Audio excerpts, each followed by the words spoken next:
Engineering college नाम सुनते ही दिमाग में क्या आता है? पढ़ाई, असाइनमेंट्स और दोस्तों के साथ देर रात तक मस्ती, राइट? पर जरा सोचिए, अगर यही आम सा लगने वाला कॉलेज अचानक एक भयानक सपने में बदल जाए तो? आज के इस एक्सप्लेनर में हम एक ऐसी ही रूह कांप देने वाली घटना का ब्रेकडाउन करेंगे जहां खामोशी अचानक मौत की चीखों में बदल गई। ये रात वाकई काफी लंबी और डरावनी होने वाली है। तो चलिए सीन को इमेजिन करते हैं। रात का 1 बज रहा है। बॉयज हॉस्टल के उस लंबे सुनसान कॉरिडोर में एक अजीब सी डरावनी खामोशी छाई हुई है। सिर्फ ट्यूबलाइट की सफेद रोशनी दरवाजे के नीचे से झांक रही है। कहीं कोई जाकर कोडिंग कर रहा है तो कहीं आखिरी मिनट पर असाइनमेंट्स पूरे हो रहे हैं।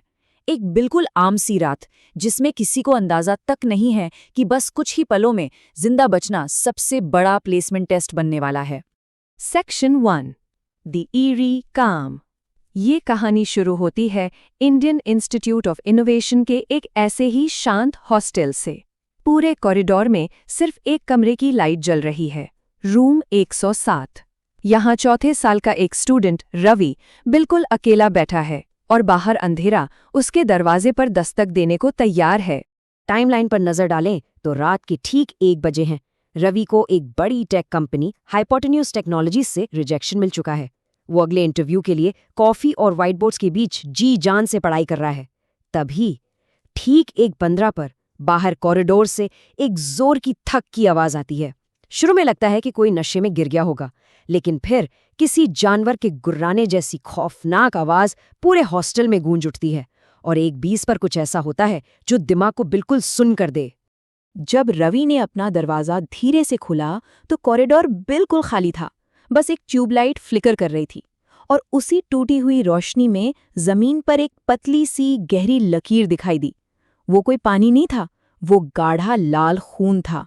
और ये खून की लकीर कॉमन बाथरूम की तरफ जा रही थी, जहां से अब जोर जोर से चीखने की आवाजें आना शुरू हो गई थीं। Section 2 the inciting dread. Ravi हिम्मत करके उस खून की लकीर का पीछा करता है और अब जो नज़ारा सामने आने वाला था उसने इस कॉलेज के सेफ एनवायरनमेंट को हमेशा के लिए खत्म कर दिया। बाथरूम के अंदर का मंजर वाकई भयानक था। फर्स्ट ईयर स्टूडेंट अमित जमीन पर बेजान पड़ा था और एक दूसरा लड़का उसकी गर्दन को दांतों से नोच रहा था। सबसे डरावनी बात तो ये थी कि हमला करने वाला कोई अनजान नहीं बल्कि रवि का अपना अच्छा दोस्त और क्रिकेट बडी विराट था। विराट का चेहरा खून से लथपथ था और वो किसी खूंखार जानवर की तरह गुर्रा रहा था। ये देखते ही रवि की रूह काम जाती है और वो वहां से जान बचाकर भागता है। Section 3 the outbreak escalation. Ravi किसी तरह भागकर अपने कमरे में घुसता है और दरवाजा लॉक कर लेता है। लेकिन पैनिक अब सिर्फ बाहर हॉलवे में नहीं था, असली डर तो उसकी स्मार्टफोन स्क्रीन पर उसका इंतजार कर रहा था। कमरा अंदर से बंद करने के बाद जैसे ही रवि की नज़र अपने फ़ोन पर पड़ती है, उसकी सांसें अटक जाती हैं। हॉस्टल के ग्रुप चैट में अचानक से 500 नए मैसेजेस आ चुके थे। ये सिर्फ नॉर्मल नोटिफिकेशंस नहीं थे, ये उन दोस्तों की आखिरी चीखें थीं जो अपने ही हॉस्टल में फंस चुके थे। अनडेस्परेट मैसेजेस को पढ़कर ही पूरे खौफ का एहसास होता है। एक मैसेज था, ब्रो रूम लॉक करो, don't open the door. College में लोग पागल हो गए हैं, काट रहे हैं एक दूसरे को। इन शब्दों ने यह साफ कर दिया था कि अब ये सिर्फ एक कॉरिडोर का मामला नहीं रहा, पूरे कॉलेज कैंपस पर अचानक से एक हिंसक बीमारी ने कब्जा कर लिया है। लेकिन आखिर ये पागलपंती शुरू कहाँ से हुई? इस सारी दहशत के पीछे एक बेहद रहस्यमयी सच छिपा था। असल में कॉलेज की प्री प्लेसमेंट पार्टी में वेलकम ड्रिंक के नाम पर एक मिस्टीरियस सीरम पिलाया गया था। और सबसे बड़ी ट्रेजेडी ये थी कि ये ड्रिंक कॉलेज के टॉपर्स ने पी थी। मतलब वही ब्रिलियंट दिमाग अब लाइलाज खूंखार जानवरों में बदल चुके थे। इन इन्फेक्टेड स्टूडेंट्स की हालत और दिखावट रोंगटे खड़े करने वाली थी। जानवरों की तरह गुर्राना, सफ़ेद चमकदार आंखें, फटे हुए कपड़े और खून से सने चेहरे। डर और भी ज़्यादा बढ़ जाता है जब हॉस्टल की पावर पूरी तरह से कट हो जाती है। उस घुप अंधेरे कमरे में अब सिर्फ लैपटॉप की ब्लू लाइट बची थी, जिसके ठीक सामने दरवाजे पर अचानक किसी की परछाई नजर आती है।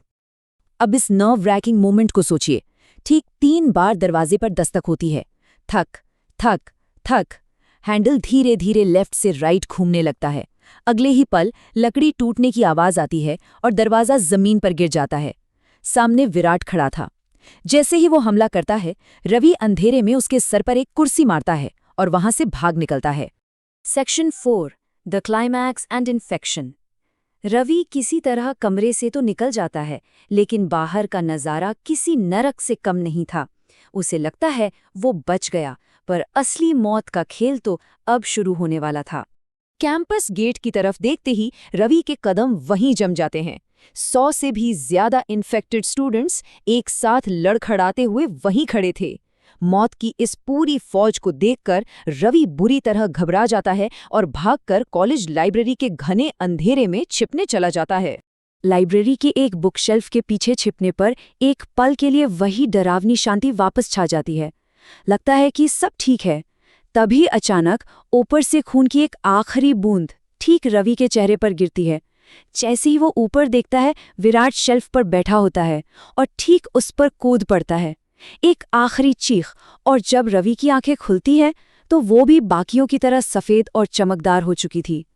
रवि अब खुद एक ज़ॉम्बी बन चुका था। Section 5 institute of zombies reveal.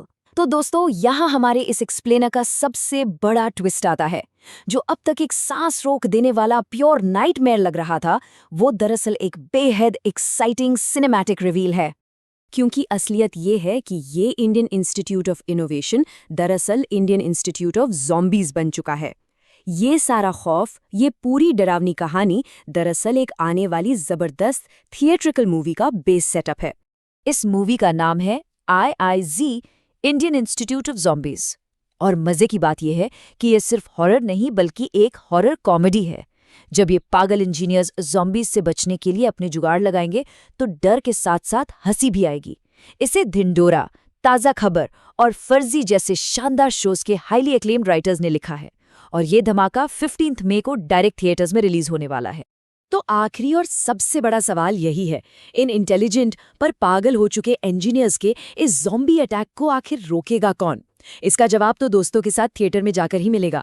15 मई की डेट मार्क कर लीजिए और इस मैडनेस को एक्सपीरियंस करने के लिए तैयार हो जाइए। क्या लगता है, क्या ये कैरेक्टर्स इस सर्वाइवल टेस्ट को पास कर पाएंगे?